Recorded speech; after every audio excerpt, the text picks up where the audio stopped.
Hello, my friend. Stay a while and listen.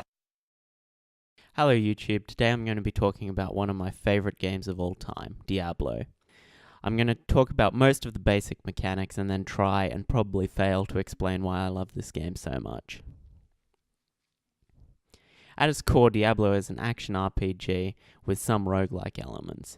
You venture into a procedurally generated dungeon, killing monsters to level up and collecting the loot that they drop. Your ultimate goal is to reach the final level of the dungeon and destroy the titular Diablo, one of the three prime evils of hell. The first choice you have to make when starting out is between single player or multiplayer. This choice affects a lot more than just the number of players in the game. While the core gameplay is the same, there are a lot of minor differences. Probably the biggest difference is the way the two modes deal with saving your progress and restarting when you die. In single player, you can manually save any time you want, although only one save slot per character.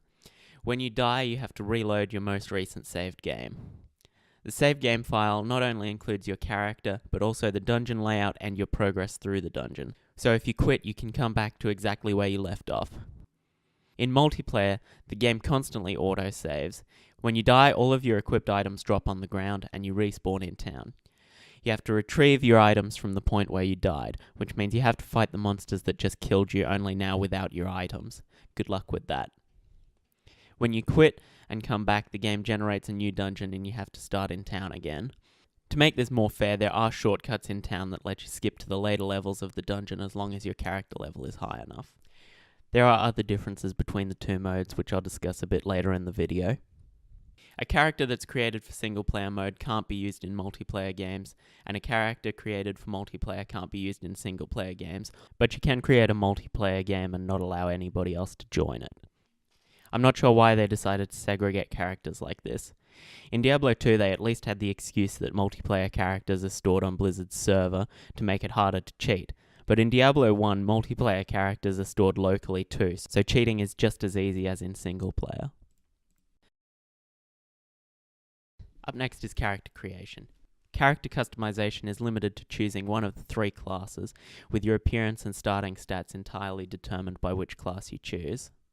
The three classes are all pretty standard: the warrior, who specializes in melee combat, the rogue, who attacks from range with bows, and the sorcerer, who uses magic.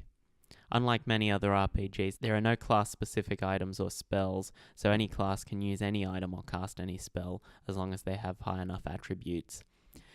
However, class is still important because it determines the maximum value to which you can raise your attributes. Apart from attributes, class also determines which of three skills you have. Two of these three skills are essentially useless beyond the very early game, and the other one isn't much better, so don't worry too much when deciding your class. The warrior's skill allows you to repair damaged items without having to pay the blacksmith in town, but the drawback is that the item's maximum durability is decreased. Eventually, the item's maximum durability will go all the way down to 0 and it will be destroyed.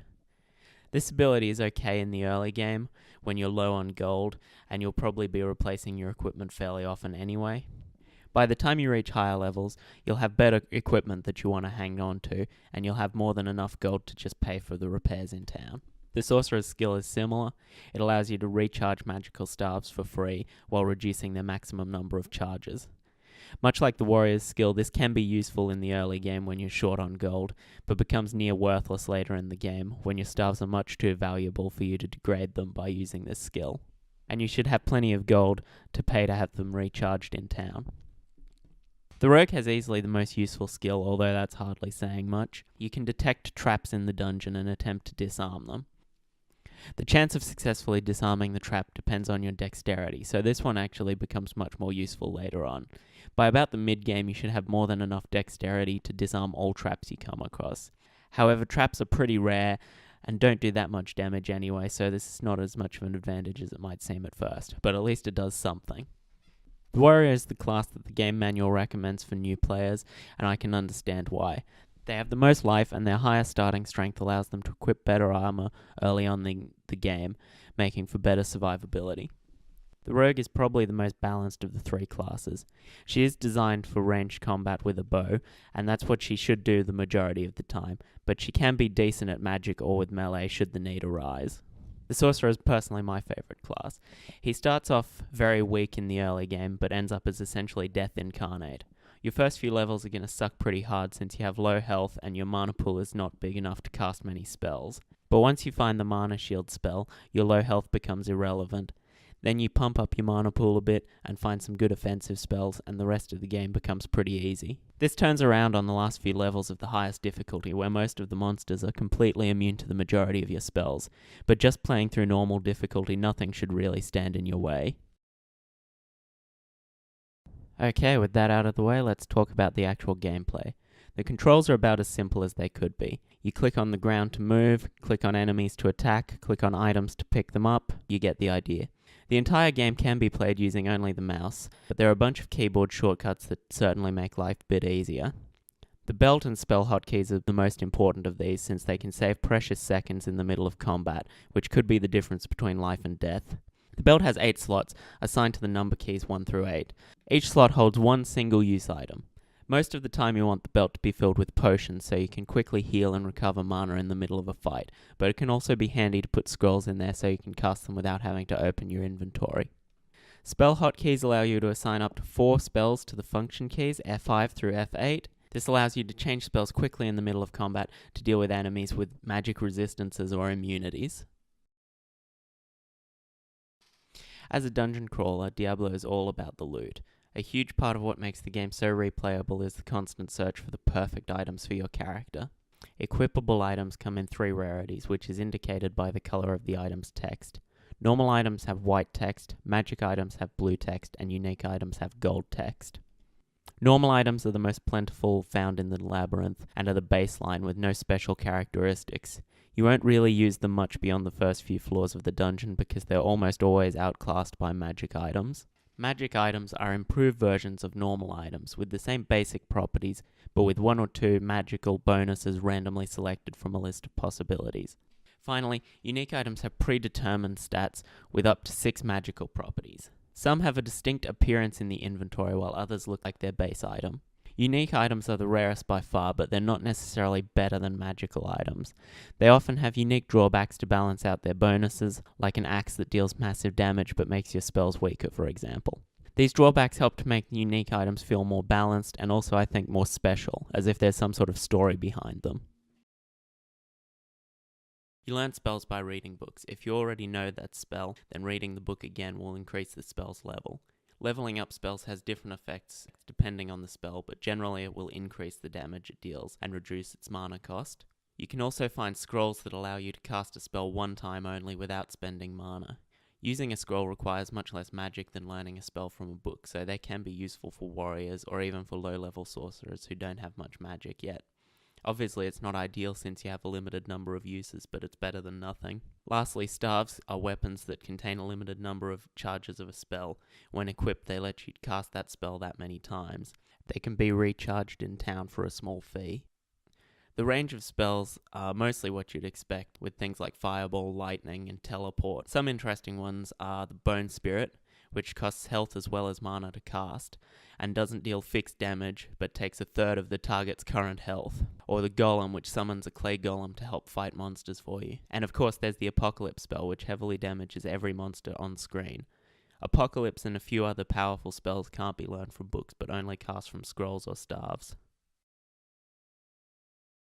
Of course, there are a pretty nice variety of monsters to fight in the dungeon, which range from the weak and cowardly fallen ones, all the way to powerful and heavily armoured Hell Knights. Each monster has a couple of palette-swapped versions that are more powerful and appear slightly later in the dungeon.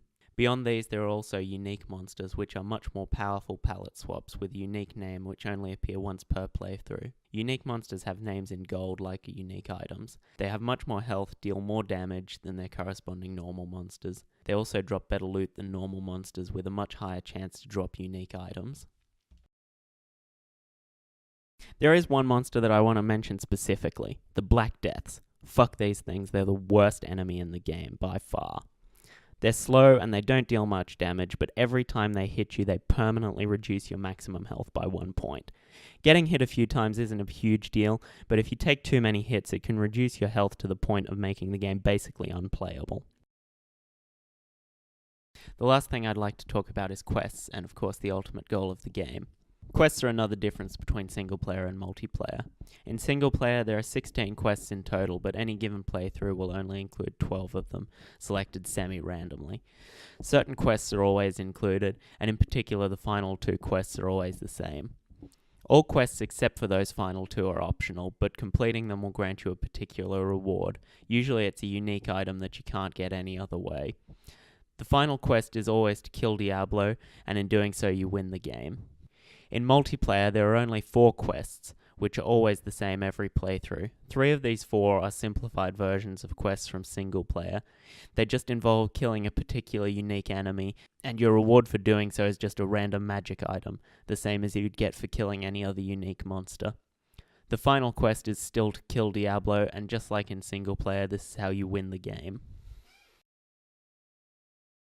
Brings me to the last difference between single player and multiplayer. In multiplayer, you have the option when starting a new game to choose Nightmare difficulty, which is essentially New Game Plus, allowing you to keep your character after defeating Diablo. As you would expect, this makes the monsters much stronger, but also drop much better loot, and after Nightmare you can play on Hell difficulty. This option is completely missing from single player, and I have no idea why. If it weren't for this, I would easily recommend single player to anyone playing the game these days, since it has a better quest system and more forgiving death mechanics. But lacking these higher difficulties is a huge blow to the replayability, which makes this game so great. You can start a new game with your character in single player, but because your character will be so high level by this point and have such good gear, most of the game will present so little challenge it will quickly become boring. So, why do I love this game so much? No doubt nostalgia is a big part of it, and I freely admit that. I spent a lot of time playing this game as a teenager, but I honestly think it really holds up well for its age, and I think someone playing it for the first time today would still have a good time. Procedural generation gives the game a lot of replayability, especially in the search for the perfect items. You can easily spend hours looking for just the right gear for your character, knowing that the very next monster you kill could drop exactly what you need. The atmosphere is also top-notch. At the time, I'd never played another game with such a dark atmosphere. The sound design really helps here, with demonic shrieks coming off from the distance and the moans of tortured souls. I also love the music that plays in town. I won't play it here because of copyright, but I'll link it in the description so that you can check it out. Diablo is available from GOG.com for $14 Australian dollars or $10 US dollars or whatever your local equivalent is. As you'd expect from GOG, the game's been updated to work with modern versions of Windows. When you purchase Diablo, you also get the semi-official Hellfire expansion, which I didn't mention at all in this video. I never really played it back in the day, so I don't have any strong opinions on it, but just the base game is well worth the asking price.